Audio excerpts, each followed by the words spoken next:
a fan of scary movies. When I was a kid, I'm still scared of any Stephen King movie, but were you a fan of Stephen King when you were younger? And if so, what were you scared of as a child? Um, I was a fan of Stephen King. He kind of ruined my experiences with dogs because of Cujo. I was really scared of dogs for a while after that movie. Um, the Dead Zone, The Shining, Misery. I've, Stand By Me. I have a lot of favorites of his. I never had like a specific boogeyman in my life, but I was very scared of very like specific things like closing my closet door and um, very just like scared of ghosts in mirrors or something looking back. So I had like a lot of different because I had such a like huge imagination and just would let that run wild. Um, but my first reaction, I was just happy that I could be somehow involved with something Stephen King wrote and originated because he's such a legend. It was just a short story that really messed me up as a kid. I mean, I started my first exposure to Stephen King was through his short stories because I was an impatient reader. I couldn't get through a full novel when I was that young. But I was reading all of these short stories and completely freaking myself out. And I wanted to make a movie that made audiences feel like I felt as that little 10-year-old, staying up after dark and terrifying myself on Stephen King's stories. And would you say that Boogeyman was your Boogeyman growing up, or what other monster like scared you when you were younger?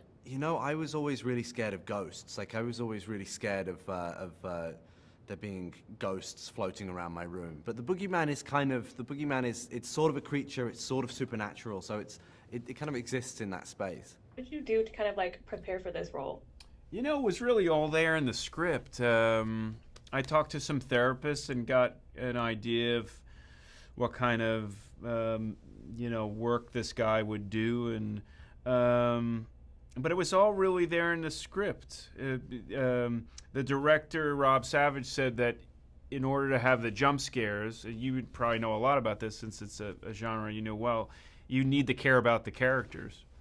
So that was really important to me, that they were human, that they were fighting for something, that the grief in their life was so overwhelming and they didn't know how to deal with it or confront it. Therefore, you hopefully cared, and then when the boogeyman kind of came into their lives, you'd be afraid for their lives, for their well-being.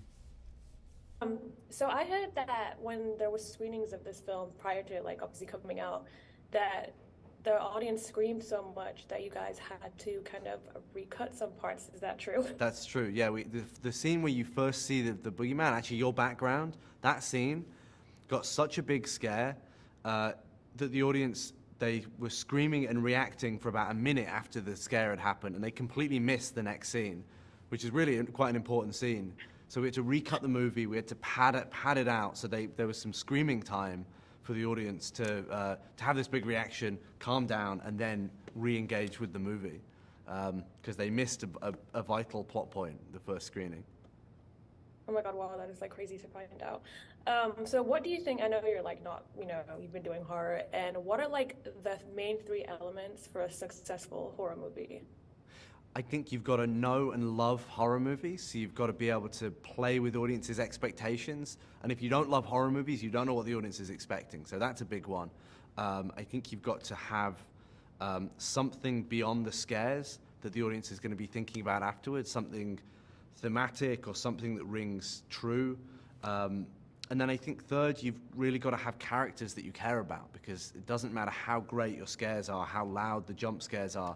If you don't care about the people in peril, your movie's not going to work. So I think I'd say those are the three tenets of a great horror movie. And then when you kind of like go back to sleep at night after work, do you ever take like the horror back with you? You know what? Like, it's always whenever I get scared at night, or I wake up in the middle of the night in a cold sweat. The first thing I do is I've got a notepad by my bed and I just write down exactly what I'm scared of, and it's great because I can take whatever I'm fearful of and put it on screen and make it everyone else's problem. And it's my form of therapy.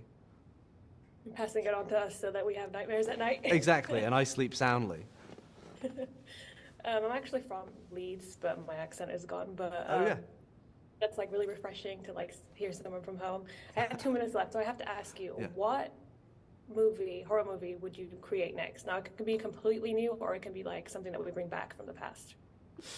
You know what? I really want to do a really terrifying haunted house movie. I've always wanted to do something that it's again, like I said, I was always scared of ghosts as a kid. I want to do something that puts that fear to bed, and like the ultimate haunted house movie.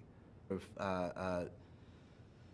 you know, what happens when you don't speak to things, to speak to your inner darkness. You know, you've got these characters who are all going through this very traumatic experience. They've just had a big loss, and none of them are finding ways to communicate with each other. They're holding it all inside, and that's really what the creature represents to me. Is like, it's what happens if you hold it all inside and you let that darkness fester. It's going to turn into something monstrous. And then, you know, ultimately in the movie, these characters have to lean on each other to get through it, you know, and in the same way we all have to lean on each other to get through the hard times. That's really the theme of the movie and what the creature represents to me.